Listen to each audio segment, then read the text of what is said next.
Here's wishing everyone a happy healthy life. नमस्कार। हमारी सेहत हमारी सबसे बड़ी दौलत है और इसका एहसास हमें जितनी जल्दी हो उतना अच्छा। और आज सेहत के जिस पहलू पर हम बात करेंगे वो है वर्टिगो। और वर्टिगो पर बातचीत के लिए कार्यक्रम में हमारे साथ 3 मेहमान जुड़ रहे हैं। आइए उनका परिचय आपसे कराऊं। हमारे साथ हैं डॉक्टर निशांत जेमिनी। नमस्कार डॉक्टर साहब। नमस्कार sir. Department senior consultant physiotherapy, primer super speciality hospital नई दिल्ली से। और हमारे साथ है डॉक्टर कविता खक्कर। आपका बहुत बहुत स्वागत है। आप एक होम्योपैथिक फिजिशियन एंड काउंसलर। और साथ ही वेलकम करना चाहेंगे रघु रामाकृष्णन अय्यर जी का। आप पब्लिशर हैं, एडवर्टाइजर हैं, अमिती यूनिवर्सिटी से लगभग पिछले 2 दशकों से जुड़े हैं और साथ ही हेल्थ को लेकर हमेशा सजग रहते हैं। आपका स्वागत है रघु सर। डॉक्टर निशांत, सबसे पहले हम आपसे जानना चाहेंगे कि वर्टिगो क्या है। देखिए, वर्टिगो के कई सारे टाइप्स होते हैं मैम। कुछ वर्टिगो ईयर की वजह से होते हैं, कुछ नेक की वजह से होते हैं। हमारे गलत तरीके से पोस्चर से, गलत तरीके से लेटने से हमारे मसल्स में कुछ नोड्स बन जाते हैं और वो मसल पे स्ट्रेन डालने की वजह से वो हमें वर्टिगो यानी चक्कर देना शुरू करते हैं। कई बार इसके अंदर आंखों में भारीपन, नींद आना। पेशेंट जब बैठता है तो उसको लगता है कि मुझे नींद आ रही है और वो लेटता है तो उसको नींद नहीं आती है। कभी कभी वोमिटिंग सेंसेशन शुरू होना। तो ये बहुत सारे टाइप्स हैं। वो टेंशन इंड्यूस भी हो सकता है, सर्वाइकल जेनिक इंड्यूस भी हो सकता है और ईयर की वजह से भी हो सकता है। जब ईयर के इक्विलिब्रियम यानी ये जो फ्लूइड होता है उसका इम्बैलेंस होता है तब वो भी वर्टिगो दे सकता है। तो डॉक्टर कविता, अक्सर हम देखते हैं जीवन में लोग कहते हैं मैं वहां गया मुझे चक्कर आ गया, मैं दफ्तर में बैठा था चक्कर आ गया। तो क्या चक्कर आना और चक्कर इस हद तक आना कि उसे वर्टिगो बोले, ये 2 अलग-अलग चीजें हैं? देखिए, चक्कर आना जो है बीमारी नहीं है, बीमारी का लक्षण है। तो हमें जब भी एक पेशेंट ये आकर बोलता है कि मुझे चक्कर आ रहे हैं, तो हमें मेन आईज, ईयर्स और जो है सर्वाइकल स्पॉन्डिलोसिस, इसके सारे जो हैं हमें बीमारियों के कोई कारण या वो इन्वेस्टिगेशन करवानी है और उसको रूल आउट करना है। कई बार छोटे बच्चों में खास तौर पे मैंने देखा है कि दोनों आंखों का यदि आई ग्लासेस का नंबर फर्क है, उस केस में भी जो है पेशेंट कंप्लेन करता है वर्टिगो।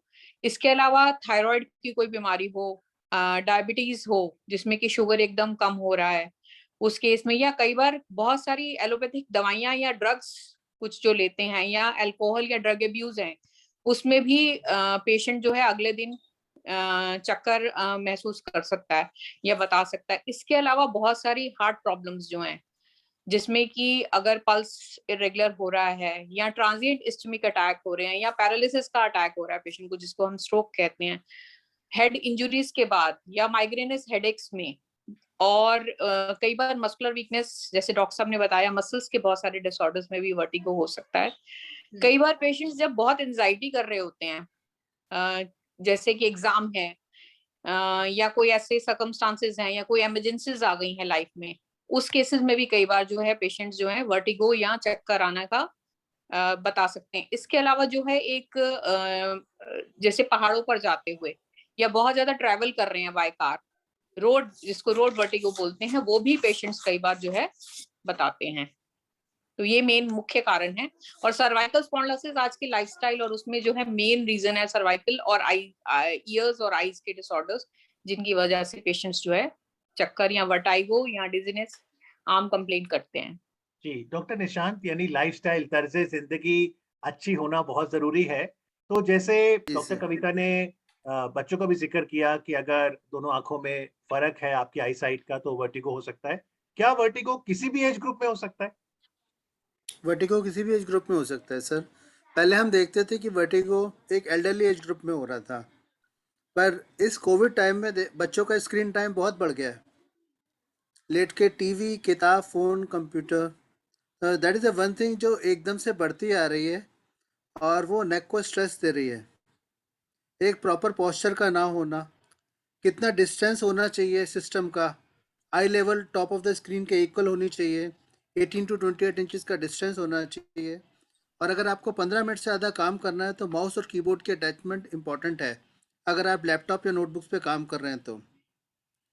लाइफस्टाइल ऐसा हो गया कि सबने अपने बेडरूम में टीवी लगा रखा है, it's like a fashion now. मगर मुझे लगता है कि बेडरूम में टीवी का होना इज जस्ट लाइक अ कर्स, एक श्राप है, क्योंकि आप स्टार्ट बैठ के करते हैं, फिर साइड में आते हैं, उसके बाद आप लाइंग पोस्चर में होते हैं, तो नेक पर स्ट्रेन पड़ता है। अगर आप सीरियल देख रहे हैं तो हाफ एन आवर, और मूवी देख रहे हैं तो 2.5 आवर।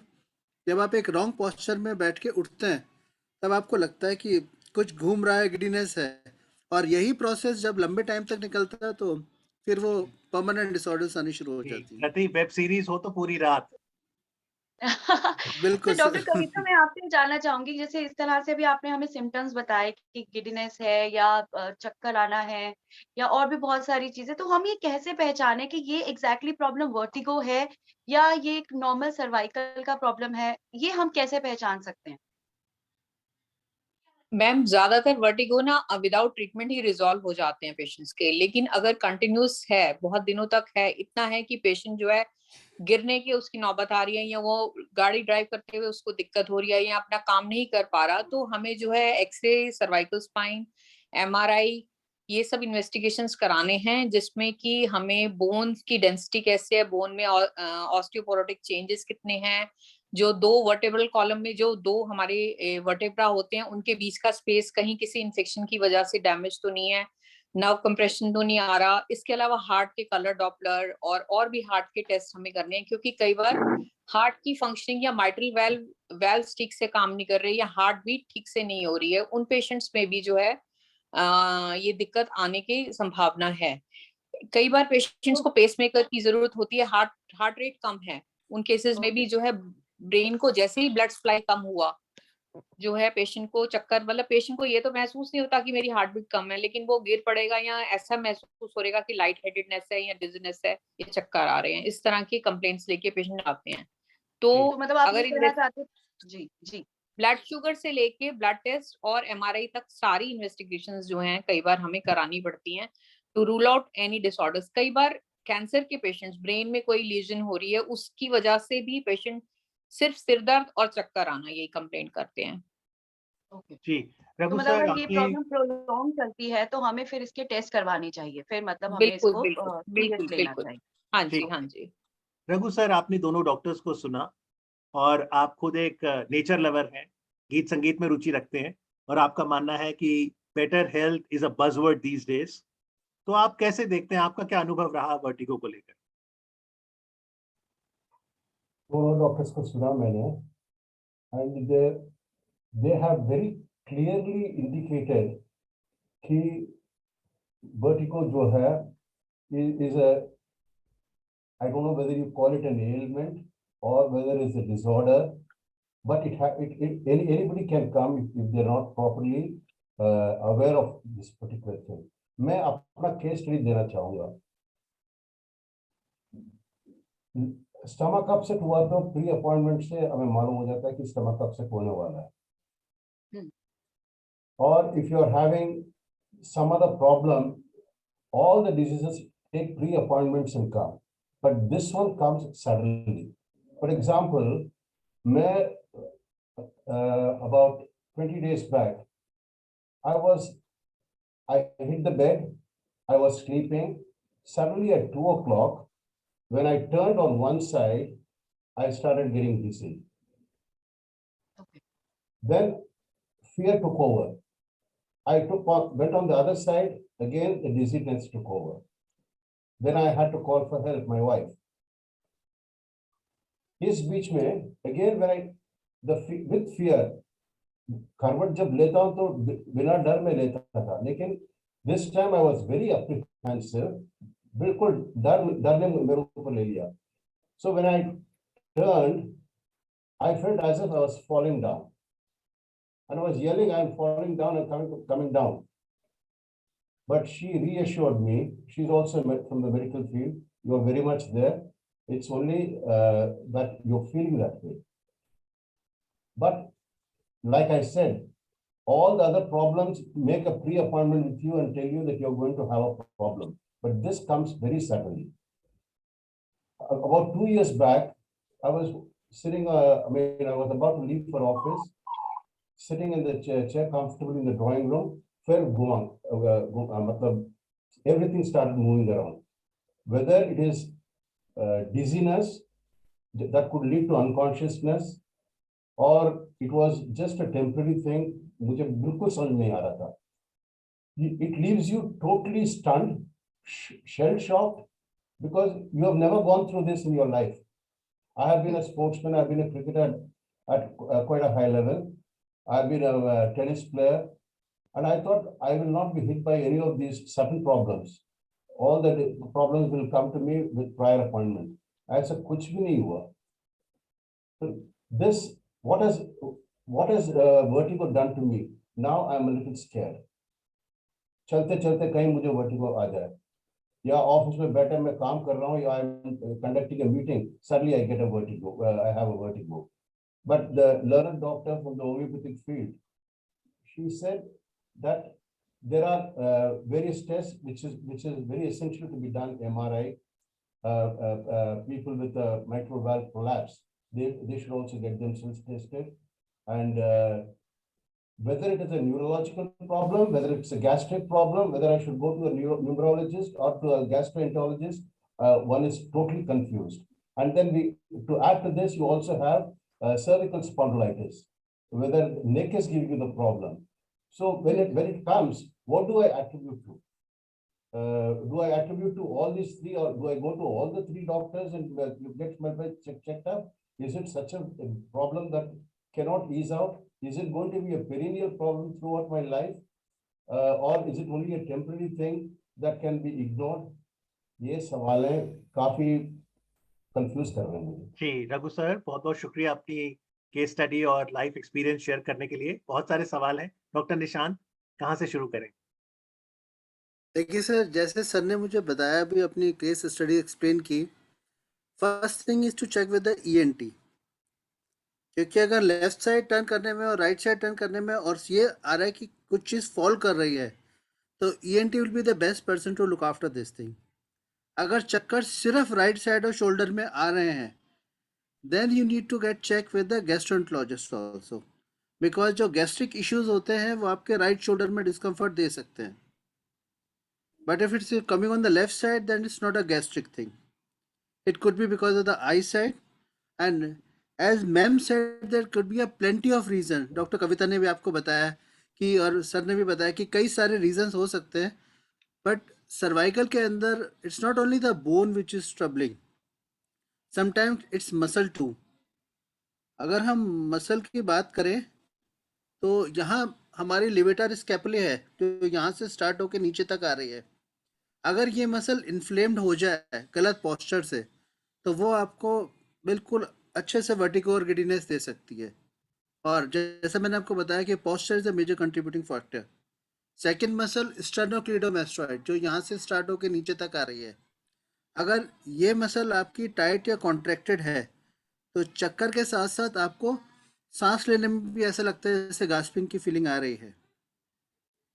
तो बेसिकली हमें हर चीज़ स्क्रीन करने की ज़रूरत है, और उसके बाद टेस्ट, जितने भी टेस्ट हो सके उसमें कोई बुराई नहीं है, क्योंकि अगर कोई ऐसी चीज़ है जो हम क्लिनिकली मिस कर रहे हैं, तो it's better to go for investigation. Thank you so much doctor Nishant. Doctor Kavita, मैं ये जानना चाहूंगी कि जैसे आप होम्योपैथिक की बात करें, तो होम्योपैथिक में हम देखते हैं कि आप जब भी कोई पेशेंट आपके पास आता है, तो आप उसकी पूरी हिस्ट्री के बेस के ऊपर आप उनका ट्रीटमेंट स्टार्ट करते हैं. तो जब इस तरह की कोई प्रॉब्लम आपके पास आती है, तो आप किस तरह से होम्योपैथिक में उसको किस तरह की ट्रीटमेंट देते हैं? देखिए, कोशिश, मैंने आपको बताया कि ये सिम्टम है, डिजीज नहीं है. एक तो अंडरलाइंग डिजीज जो भी है उसका ट्रीटमेंट जरूरी है सबसे पहले. तो अगर सर्वाइकल है तो उसकी दवाइयां देनी जरूरी है. अगर कान की कोई दिक्कत है तो उस रोग को ठीक करना है. आईज की कोई प्रॉब्लम है तो उनको ठीक करना है. इसके अलावा कई बार सेरिबेलर रीजन होता है, उन सबको भी हमें डायग्नोज करना है और उनका ट्रीटमेंट तो देना ही देना है, ताकि पेशेंट को ये दिक्कत बार बार ना हो. इसके अलावा कुछ लाइफस्टाइल चेंजेस हैं जो कि हमें पेशेंट को बताने हैं. सबसे पहले जब भी हमें जैसे सर ने भी बोला, रघु सर ने भी बोला कि उन्हें कहीं एकदम ऑल ऑफ अ सडन चक्कर आना शुरू हुआ, उस समय हमें क्या करना है, he should lie down in a room, in a quite dark room, और बिल्कुल सीधे लेट जाना है आराम से कुछ देर के लिए। अपनी Okay. जो भी एक्टिविटीज हैं आप दिन में उनको बहुत जल्दी में उसमें नहीं करेंगे, धीरे धीरे टाइम लेके कीजिए। जो आप बहुत जल्दी में पहले काम कर लेते उसको स्लोली कीजिए, ऑफिस का काम ये धीरे धीरे करें जब भी। और फिर बीच बीच में जो इंटरवल्स में हर 1 घंटे बाद या 45 मिनट्स बाद जो है आप उसको काम को छोड़ दीजिए, कुछ देर के लिए रिलैक्स कीजिए सीट पे। अगर आप ऑफिस में बैठे हैं तो चेयर पे पीछे हेड करके बैठ सकते हैं, अगर घर पर है तो लेट सकते हैं। इसके अलावा मॉर्निंग में जब आप उठें, सबसे पहले कुछ नेक की कुछ एक्सरसाइजेस करनी है कि आप जैसे ही उठें आप धीरे से करवट लेके उठेंगे, टांगे नीचे रखकर अपने बेड की एज पर आ जाइए, अपना हेड जो है 45 डिग्री एंगल जिसे पहले एक साइड मूव करेंगे, जैसे मैंने राइट साइड मूव किया, waited for Okay. 30 second move करके, then come back to your normal, और लेफ्ट साइड जो है करवट करके लेट जाएंगे बिस्तर पे। इसी Okay. तरीके फिर उठेंगे, अपना जो है हेड लेफ्ट साइड मूव करेंगे 45 डिग्रीज के एंगल्स पे, 30 सेकेंड के लिए रुकेंगे, फिर सीधा करेंगे और फिर लेफ्ट साइड लेके फिर 1 मिनट बाद उठेंगे। उसके बाद आप अपनी दैनिक जो है जो भी आप करना चाह रहे हैं वो कीजिए। इसमें क्या है कि ईयर के कुछ बैलेंसिंग ऑर्गन्स हैं, उसमें कुछ फ्लूइड होता है, उसमें कई बार जो है एज यू ग्रो अप कुछ पार्टिकल्स डिपॉजिट हो जाते हैं, वो एक लेवल पे आ जाएंगे, पेशेंट को वर्टिगो एकदम उठते ही चलते ही नहीं महसूस होगा। अगर नीचे कुछ गिर गया है तो आप बेंड नहीं करेंगे, रादर स्क्वाट करके या नीचे ऐसे घुटनों के बल बैठकर उसको उठा लेंगे। यदि चलते चलते आपको फियर बैठ गया कि मैं गिर जाऊंगा या मैं गिर जाऊंगी, पेशेंट को अगर फियर बैठ गया तो हम कहेंगे कि आप एक केन या एक स्टिक यूज कीजिए, बजाय कि आप अपने आप मूव करें। अगर गाड़ी ड्राइव करते हुए आपको लग रहा है कि आपको चक्कर आ रहे हैं तो आप गाड़ी एक साइड में लगा के थोड़ी देर के लिए रिलैक्स करेंगे। घर पर खासतौर पे जो 65 इयर्स के से ज्यादा एज के लोग हैं उनको मैं ये कहूंगी कि कुछ अडेप्टेशंस घर में अपने आप कीजिए, जैसे कि होल्डिंग बार्स आप लगा लीजिए टॉयलेट सीट के पास, नहाते हुए जहां आप नहा रहे हैं, ताकि उस समय यदि आपको चक्कर आए तो आप गिरे नहीं। मेन पकड़ reason as you grow up, this is the reason for fall और फ्रैक्चर्स, और उस समय बाद में अगर ऐसी तकलीफ हो जाती है तो पेशेंट ज्यादा दिक्कत में रहते हैं। रात को सोते हुए कोई ना कोई एक डिम लाइट रूम की जलाकर रखें, ताकि उठकर अगर आपको टॉयलेट जाना पड़ रहा है या उठना पड़ रहा है तो आप गिरे नहीं, आपको विजिबिलिटी ज्यादा इंप्रूव हो। Diarrhoea Okay. में या एवरीडे फ्लूइड इनटेक जो है काफी रखें, ताकि जो है ये वर्टिगो कम हो। इसके अलावा जो है स्ट्रेस जितना कम हो सके, कम से कम हो लाइफ में। अल्कोहल और टोबैको इनटेक जो है कम से कम रहे। आप नींद अच्छी लें, बहुत ज्यादा देर तक एक ही उस पे पोजीशन में खड़े नहीं होना है, टेक अ ब्रेक। इसके अलावा जो है जब खड़े हों तो पैरों के बीच में कुछ थोड़ा डिस्टेंस रहे, ताकि बॉडी का बैलेंस बना रहे। पैरों से जो सेंसरी सेंसेशन ब्रेन को जाती हैं हमें बैलेंस बनाने की, वो रहे। डोंट लिफ्ट हैवी वेट्स, खास तौर पर जब तक कि आपको लग रहा है कि आपको ये प्रॉब्लम हो रही है या इसका समस्या का समाधान नहीं हुआ, तब तक हैवी वेट्स नहीं लिफ्ट करें। अगर नेक में पेन नहीं है तो कुछ सिंपल हैंड और नेक की स्ट्रेचिंग एक्सरसाइजेस मैं पेशेंट्स को अपने एडवाइस करती हूँ कि वो करें, जिसको करने से कोई दिक्कत ना हो रही हो या वर्टिगो ना आ रहा हो। वो एक्सरसाइजेस आपने रोज करनी है। अब ज्यादातर एक्सरसाइजेस लोगों को पता होती हैं, लेकिन कुछ एक एक्सरसाइजेस जो हमें नहीं करनी है उन पे मैं ज्यादा इंपॉर्टेंट बताऊंगी।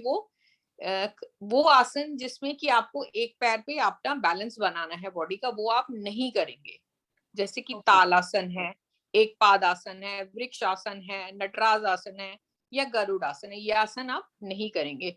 रघु सर से भी मेरी ये गुजारिश है, since he is a player and he has played many games, तो कुछ आसन जो है वो रोज करें, ताकि ये समस्या इनको बार बार ना आए और थोड़ा कॉन्फिडेंस रहे। क्योंकि जिस भी पेशेंट को ये दिक्कत आती है मैंने देखा है वो कॉन्फिडेंस लूज कर लेते हैं, अपने वर्क प्लेस पे नहीं जा सकते, वॉक करने नहीं जा सकते, कुछ कोई गेम नहीं खेल सकते, किचन में काम नहीं कर सकती फीमेल्स। तो इसमें कुछ है, शवासन है, बालासन है, पश्चिमोत्तानासन है, शनमुखी आसन है, हलासन, नाड़ी शोधन आसन है, अनुलोम विलोम और कपालभाति। हैवी एक्सरसाइजेस अवॉइड करें, पर ये सिंपल आसन जो है हम कर सकते हैं। यदि डायबिटिक है या हाइपरटेंसिव है तो उसको अपना जो है ध्यान रखना है वो कंट्रोल में रहे। और कुछ होम्योपैथिक दवाइयां भी हैं जैसे कैरेज सिकनेस या उसके लिए हम लोग कोनियम कॉकुलस, नेट्रोम्योर, अल्सिटिला, एकोनाइट, नक्सफोमिका पेट के लिए जैसे गैस्ट्रिक रीजन से कह रहे थे हम लोग देते हैं, लेकिन ये सब दवाइयां आप अपने डॉक्टर की सलाह से ही लें तो ज्यादा अच्छा है, अपने आप ना ले कोई भी, मैं ये एडवाइस करूंगी। जी, मैम इसमें थैंक मैं यू। आपको 1 मिनट रोकना चाहूँगी कि जैसे अभी आपने योग आसन की बात की, तो कुछ आसन है जब मतलब मैं ये पर्सनल आपसे पूछना चाहूँगी कि जैसे कुछ आसन होते हैं हम लोग जब कर रहे होते हैं, स्पेशली जब आप फॉरवर्ड बेंडिंग वाले कर रहे होते हैं या फिर बैकवर्ड बेंडिंग वाले कर रहे होते हैं, तो समटाइम्स आपको लगता है कि आपका सर घूम रहा है, तो देयर आर सर्टेन वे मतलब लोग ये कहते हैं कि आपकी डाइट सही नहीं है, आप डाइट नहीं ले रहे हो या आपको लगता है कि शायद आपको बीपी लो हो गया है, तो बट एक्चुअल में उसका रीज़न क्या हो सकता है? देखिए योग योग इसीलिए कहा जाता है कि धीरे धीरे करना है हमें, जैसे एरोबिक्स या और एक्सरसाइजेज में जो जिम में लोग करते हैं वो बहुत फास्ट करते हैं, योग धीरे धीरे कराते हैं। अगर आपको लग रहा है कि आपको किसी आसन करने से चक्कर आ रहा है या कुछ दिक्कत महसूस हो रही है, डिजीनेस, तो वो आप ना करें। हीमोग्लोबिन कम होने से बहुत सी महिलाओं में जो है डिजीनेस देखी गई है, या इवन प्रेगनेंसी में भी फर्स्ट और सेकेंड ट्राइमेस्टर में 100 में से करीबन 8 या 10 महिलाओं को ऐसा महसूस किया गया कि फर्स्ट या सेकेंड ट्राइमेस्टर में जो है चक्कर आते हैं। लेकिन हमें उस टाइम पे ये बोलना है कि ये हार्मोनल चेंजेस की वजह है, पेशेंट को एश्योर करना है प्रेगनेंसी में तो। और यदि हीमोग्लोबिन कम है तो खाने में हमें ऐसे पदार्थ ज्यादा देने हैं जिनमें आयरन ज्यादा है। गुड़ चने का प्रयोग कर सकते हैं, खासतौर पे जो गाँव की महिलाएं हैं जो ऐसे हैं या जो बहुत अफोर्ड नहीं कर सकती हैं मेडिसिन, उनको मैं गुड़ चना खाने के लिए बोलती हूँ। खाने में साबुत दालें, पपीता है, चीकू है, ये चीजें ऐसी हैं जो आयरन से भरपूर हैं, पेशेंट्स को दीजिए और हीमोग्लोबिन इंप्रूव करने के लिए कहती हूँ मैं। जी, थैंक यू डॉक्टर हाँ Kavita ji. For that advice. Doctor Nishant, आपसे रिक्वेस्ट करेंगे कि आप भी स्क्रीन शेयर करके जो वर्टिगो की तस्वीरें दिखाना चाहते हैं ज़रूर दिखाएं, और साथ ही जो रघु जी ने बताया था कि कोई बीमारी आती है तो वो वार्निंग सिग्नल देती है, लेकिन क्या ये सही है कहना कि वर्टिगो जब आता है एकदम चक्कर आते हैं तो ये बिना अपॉइंटमेंट के आ जाते हैं? सर देखिए, जैसे मैंने आपको स्क्रीन के अंदर दिखा रहे हैं कि अलग-अलग मसल के अलग-अलग रीजंस होते हैं। ये स्प्लिनियस कैपिटिस, इसका जो हैवीनेस है वो यहाँ आती है, स्प्लिनियस सर्वाइसिस की यहाँ आती है, टेम्पोरलिस की वजह से डिस्कम्फर्ट यहाँ आती है। तो अगर आप देखें कि जो हेडेक के मेन मसल्स हैं वो आपकी स्प्लिनियस कैपिटिस, स्टेर्नोक्लेडोमास्टॉइड और ट्रेपेजियस। ट्रेपेजियस का जो मेन रीज़न है वो जैसे मैंने आपको बताया पोस्चर, और मैम ने बिल्कुल सही बताया कि आयरन की कमी, विटामिन B12 और साथ में आपके जो भी न्यूट्रिशियस, इवन जो बॉडी के अंदर डिस्कम्फर्ट विटामिन D की कमी से भी हो रही है, तो उसका भी एक प्रॉपर चेकअप और उसकी न्यूट्रिशनल वैल्यू भी प्रॉपर होनी चाहिए। अगर आपको यहाँ इश्यूज हैं तो इसका पेन आपको सीधा हेड की तरफ जाता है और ये आपको वर्टिगो क्रिएट कर सकता है। This one muscle which is known as trapezius. एक ये मसल आप देख रहे हैं कि दिखने में ये मसल इस तरफ है, मगर अगर इसमें कोई भी ट्रिगर यानी नोट्स होते हैं तो उसकी पूरी हैवीनेस आइज के ऊपर आती है। कई बार हम इसे माइग्रेन भी कह देते हैं, which is completely misdiagnosed many of the time, which is not actually a migraine, is because the triggers in these particular muscle. Trigger का मतलब होता है कि मसल के अंदर वो गांठें बन जाती हैं, जो मसल होती है वो कॉन्ट्रैक्ट हो जाती है और उसके बाद वो इस तरह के सिम्टम्स देना शुरू कर देती है। ओके, तो दीज आर द मसल, जब ये मसल टाइट होती है, जो पीछे वाली मसल्स हैं जिसे हम सब ऑसिपिटल एक्सटेंसर्स कहते हैं, तो यहाँ टाइटनेस की वजह से आपने देखा होगा कई लोग जो कंप्यूटर पर ज़्यादा काम करते हैं, रीडिंग राइटिंग, उनकी चिन आगे की तरफ आने लगती है और उनकी ये वाली मसल टाइट हो जाती है। इस मसल की टाइटनेस की वजह से भी आपकी जो नर्व कंप्रेशन और जो यहाँ पर जो आर्टरीज जा रही हैं वो किंक होने की वजह से भी वो आपको वर्टिगो और हेडेक दे सकती है। तो इसके लिए ज़रूरी है कि इन मसल्स की स्ट्रेचिंग करना। जैसा कि मैंने कहा कि diagnosis is very important. Diagnosis is 85% job. एक बार आपने डायग्नोज कर लिया, it's because of the neck, it's because of the ear, it's because of the neuro, it's because of the eyes, then you can start the treatment. Unless and until जब तक आप diagnose नहीं करेंगे वो ठीक नहीं हो सकता। सकता। तो डॉक्टर साहब डायग्नोसिस में जब कहा जाता है एमआरआई करा लो, तो एमआरआई शब्द आते ही थोड़ी घबराहट लाजमी है। एमआरआई किसको जी। करवाना चाहिए? देखिए, एमआरआई के लिए जब आपने अपना क्लिनिकल डायग्नोसिस किया, पेशेंट को आपने ट्रीटमेंट दिया, अगर वो उससे बेटर हो रहा है तो हम पेशेंट से कहते हैं कि आप एक नॉर्मल रेडियोग्राफ करा लीजिए, यानी एक्सरे करा लीजिए। अगर वो बताता है कि पेन हाथों में आना शुरू हो गया है या हाथों में झंझनाहट आ रही है और सिम्टम्स बढ़ रहे हैं और हमें लग रहा है कि उसके साथ उनको फीवर भी है या फिर एकदम से वेट लॉस हो रहा है या कोई भी ऐसी चीज़ आ रही है जो उनके सिम्टम्स को एग्रीवेट कर रही है, then go for immediately MRI and all those things.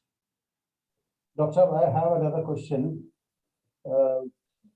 I'm not complaining, but I'm just sharing my experience. My allopathic doctor prescribed Vertin 24. Right sir. I took it and I found that it was weakening me. It was giving me a lot of side effects.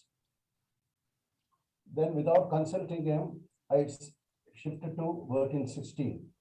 I felt much better. Much better. Then I thought maybe it is a cervical problem. I went to a physiotherapist, very close friend of mine. He did miracles and the entire pain vanished. Now, who do I give credit to? My allopathic or my physiotherapist or myself? Raghu sir sir, basically first you can add homeopathy I- there as well. I think No, no. everyone, because all the things play a role. Physiotherapy will help you in losing the muscles, as Dr. Nishant is saying.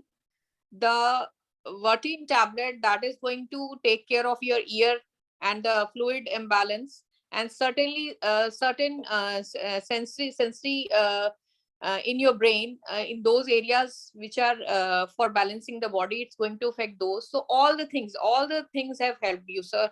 Don't give credit to one, it's to all three. No, I'm coming to Very true. homeopathy. I'm a shareholder of homeopathy medicines for the last 20 years. I take it for as a, I mean, just for the well-being. I have my doctors are Batras. They do a good job on me. They take care of my medication, and now more out of goodwill, they've taken care of very many problems of mine, including my. I'm a shareholder of IBS also, irritable bowel syndrome. So there is no cure for that at all. I'm fully aware, and it is only a diet thing that I've gone into. Because I'm aging gracefully. So I realize that I don't want to be so potent and so active as I used to be. But this vertigo is a big challenge to me because it gives me a sudden announcement without even any prior intimation. This is the one that has really hit me in the later part of my years. I have had twice. Once sitting in the comforts of my drawing room, another sleeping. Again, both the time I was very comfortable, but it made a certain thing. This is the fear and apprehension that I have, whether it's going to be a life attacking feature in my life. ये डर लगता है. How to get rid of this fear? Dr. Nishant? Please ma'am, go ahead. Yes, Dr. Kavita, please. Sir, I think once you feel ki you are not having any more attacks, the lifestyle changes which I have told, do them, and slight exercises of your neck, do every day. I think it might not occur again. It may not occur again. Okay. ऐसा कोई जरूरी नहीं है कि आपको रहे ही vertigo की problem. Once muscles जो हैं आपकी टोन अप हो जाएंगी। क्या होता है कि as you grow, certain blood arteries which are supplying to your brain, even those get atherosclerotic changes. तो वो कम रहे, आपको आगे दिक्कत नहीं आएगी, यही स्टेबल हो जाएगा, यही रुक जाएगा। ये फियर जो आपके माइंड में है, मुझे मालूम है कि एक बार पेशेंट को जिसको ये हो जाए वर्टिगो की प्रॉब्लम, तो वो बहुत फियर बैठ जाता है, लेकिन आप ये थोड़ा सा फॉलो कीजिए and you will be fine. Doctor Nishant? Sir vertigo is a separate thing और वर्टिगो का डर इज एंटायरली डिफरेंट थिंग। देखिए, तो एक बार आपको हो गया, इट डजंट मीन कि आपको हमेशा वो चीज़ होती रहेगी। एक कंडीशन थी, आपने कोई गलत पोस्चर यूज़ किया या फिर आपकी मसल स्ट्रेन थी, वो बेटर हो गई है। जैसा मैम ने कहा कि आप अपने पोस्चर का ध्यान रखिए, अपने मसल हेल्थ का ध्यान रखिए, और सबसे ज़रूरी चीज़, इसको क्लीन एंड काम कीजिए। You will be in a much better shape, sir. But Galat and right posture, for years I've been sleeping in the same posture, nothing affected me. Why suddenly now? Sir अब as भी तो बढ़ रही है, body में तो changes आएंगे ही आएंगे, हमारे भी आएंगे एज वी ग्रो अप। ये तो हर एक रघु के में ही सर, आने बी हैं। Strong, be positive. Don't worry, you will be fine. तो Then इसमें एक सवाल और पूछना चाहूंगा डॉक्टर निशांत, क्या समरसॉल्ट मनूवर हेल्प कर सकता है? Somersault posture?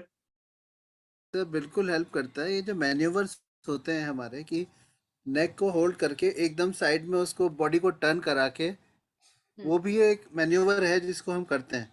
समरसॉल्ट के अंदर भी आप अपने इक्विलिब्रियम्स को होल्ड करने की कोशिश करते हैं कि आप अपने नेक की मूवमेंट टिल्ट करके पर्टिकुलर डिग्री के ऊपर। इसके अलावा एक और पोस्चर है जिसमें हम पेशेंट को सुपाइन लाइन में सीधा लिटा के एकदम से झटके से लिटा देते हैं, एक बार लेफ्ट साइड एक बार राइट साइड।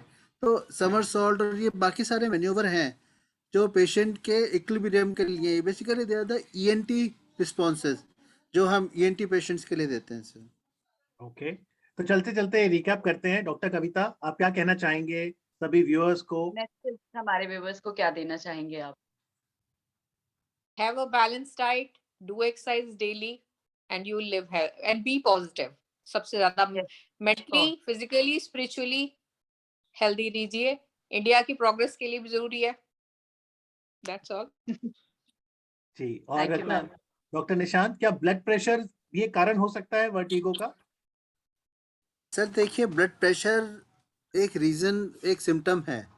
हम ब्लड प्रेशर, एक बार के ब्लड प्रेशर बड़े होने से उसको नहीं मानते। हम पेशेंट से कहते हैं कि 10 दिन तक एक ही टाइम पर अपना ब्लड प्रेशर मेज़र करो। अगर उस 10 दिन के इंटरवल में एक ही टाइम पर वो बढ़ा आ रहा है, देन वी कैन प्लान कि उसको ब्लड प्रेशर या फिर प्रेशर ज़्यादा आ रहा है। अभी जो ब्लड प्रेशर इस वजह से भी हो सकता है कि अगर नेक मसल्स टाइट है, तो इसके नीचे जो आर्टरी जा रही है वो भी किंक होने लगती है, तो वो भी आपका प्रेशर बढ़ा सकती है। सर बहुत सारे रीजंस होते हैं इसके। तो एक दिन अगर आपका ब्लड प्रेशर बढ़ा हुआ है तो आप उसको पेशेंट नहीं मान सकते कि वो ब्लड प्रेशर का पेशेंट है। फाइनल वर्ड्स डॉक्टर साहब, घबराना नहीं है, वर्टिगो अगर हो भी गया, it's curable, manageable. Amit, I totally want to add workable. a few things on the positive thought.